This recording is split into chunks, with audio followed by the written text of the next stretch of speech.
I never thought 2 pink lines could ruin my life.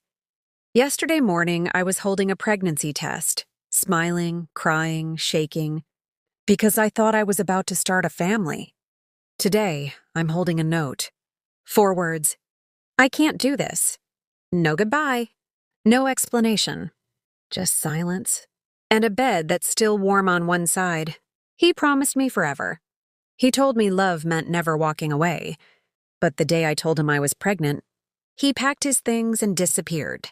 Now I keep asking myself, was it me? Was it the baby? Or was he already planning to leave? My name is Evelyn, and this is the story of how the man I loved left me the day after I told him I was pregnant. It started 2 mornings ago. The sun hadn't even risen yet. I remember standing barefoot in our small bathroom, staring at the test on the counter. 2 pink lines, clear as day. My hands trembled, but my heart was flying. We'd been trying for months, hoping, praying. Every negative test had felt like a small funeral. But this one was different. I whispered, we did it. I imagined his face when I'd tell him. The way his eyes would light up. The way he'd wrap me in his arms and promise we'd be okay. I wanted that moment to be perfect. So I made breakfast. His favorite, blueberry pancakes and black coffee. I even placed the pregnancy test on the plate like a little secret gift, wrapped with a napkin. When he came out of the shower, hair still damp, tie half done, I could barely keep still. Morning, I said, pretending everything was normal. He kissed my forehead, grabbed his mug, and sat. I slid the napkin toward him. Got you something. He laughed. What's this, another one of your surprises? Maybe, I whispered. He opened it. The second he saw those 2 pink lines, his face froze. The laugh vanished. He didn't say a word, just stared, like he was reading something in a foreign language. Say something, I said softly.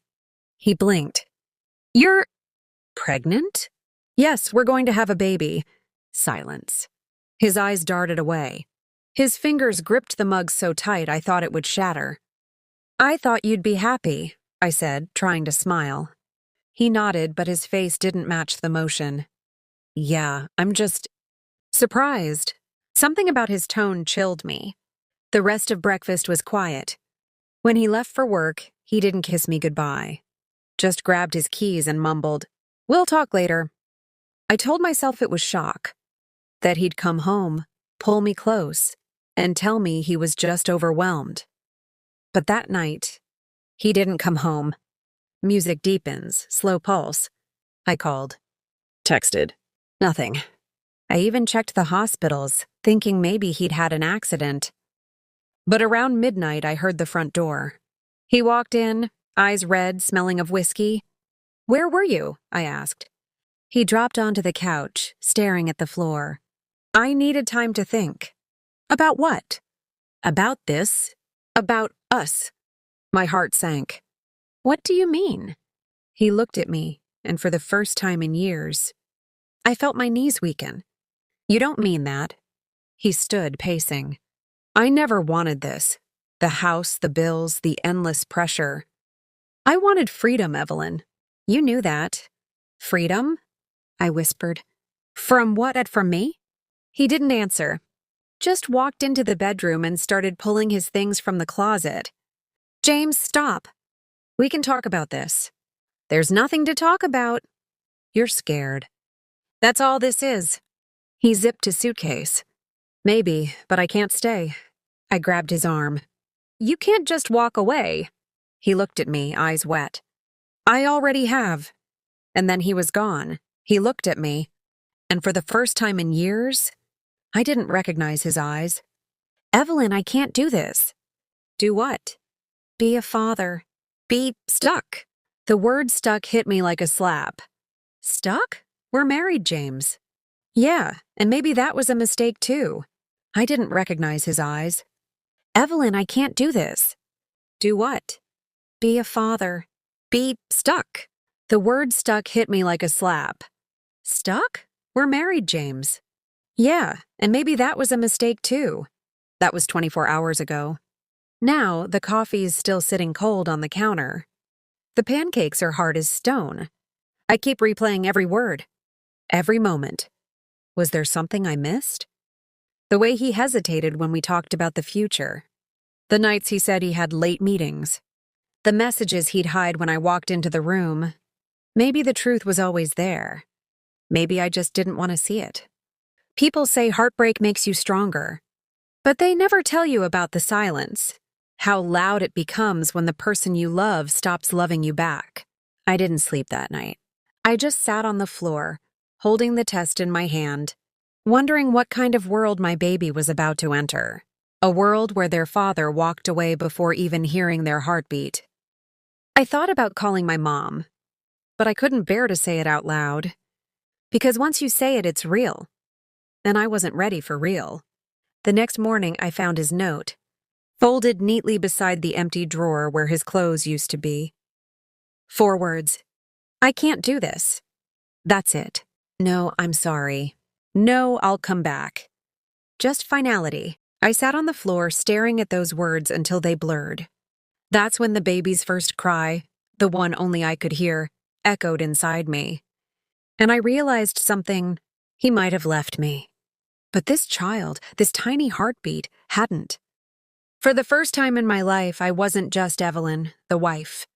I was Evelyn, the mother. And somehow that gave me enough strength to stand. But what I didn't know then was that he hadn't just left. He'd taken something from me, something far deeper than love. And soon I'd discover what it was. The morning after he left, the house didn't feel like mine anymore. His mug was still on the counter, his jacket still hanging by the door. But his presence, the energy that made this place a home, was gone. I spent the next few hours just walking around, touching things, hoping I'd feel something other than the ache in my chest.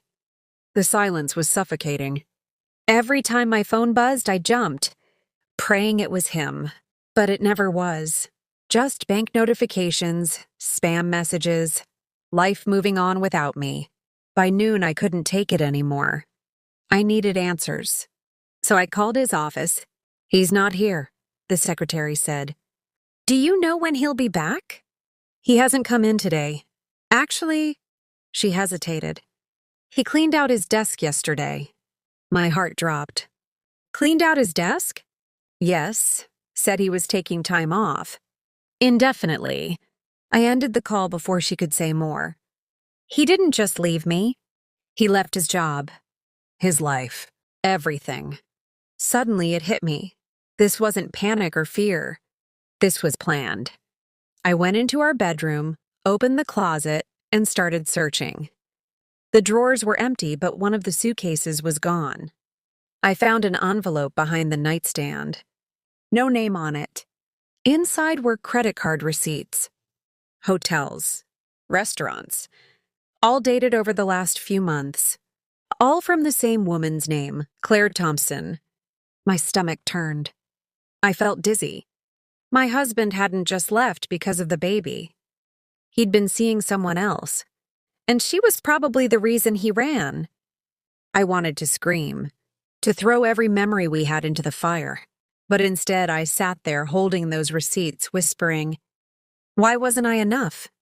Later that evening, I drove. Nowhere in particular, just away from the emptiness. The city lights blurred through my tears. Every red light felt like a cruel reminder to stop, but I couldn't. I ended up in front of his friend Mark's apartment. Mark opened the door, eyes wide. Evelyn, what are you doing here? Where is he, Mark? His lips tightened. I don't know. Don't lie to me. Silence. You do know. He rubbed his face. Evelyn, he told me not to say anything. Please, I deserve the truth. Mark sighed. He's in Seattle. With her. My breath caught. With who? Her name's Claire. They met a few months ago. I shook my head, tears spilling. Months? We were still trying for a baby months ago. Mark couldn't meet my eyes. He said he didn't know how to tell you. I laughed bitterly. So he just left a note? He thought it would be easier. Easier for him, not for me, not for the child growing inside me. I drove home numb. My hands were shaking on the wheel. I replayed every moment, every lie that now made sense. The business trips, the late nights, the sudden need for space. It was all her. And maybe the pregnancy was his way out. A convenient reason to disappear. That night I sat by the window, holding my belly, whispering to the tiny heartbeat inside me. I promise you, I'll never leave you like he did.